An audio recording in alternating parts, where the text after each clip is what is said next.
Sir, मला एक प्रश्न पडला होता, समानाधिकरण आणि व्याधिकरण कसे ओळखावे?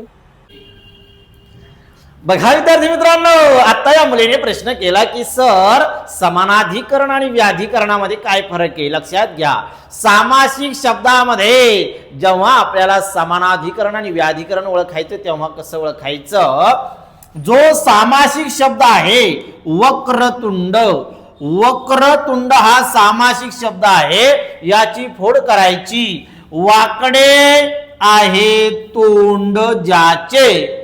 आता समानाधिकरण ओळखत असताना इथे लक्षात घ्यायचं, वाकडे विभक्ती प्रथमा, तोंड विभक्ती प्रथमा, दोन्ही शब्दाची विभक्ती प्रथमा प्रथमा आहे.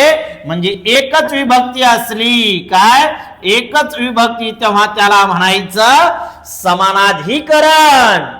आता बघा, गजानन, गजाचे आहे आनंद, इथे आहे प्रथमा आणि इथे आहे षष्ठी. मग आता काय, दोन्ही विभक्त्या वेगवेगळ्या, म्हणून याला म्हणायचं व्याधिकरण. सामासिक शब्दाची विग्रह करत असताना कोणतं प्रत्यय लागतंय, जर एकच असेल तर त्याला म्हणायचं समानाधिकरण आणि वेगळे असेल तर त्याला म्हणायचं व्याधिकरण. समजलाय?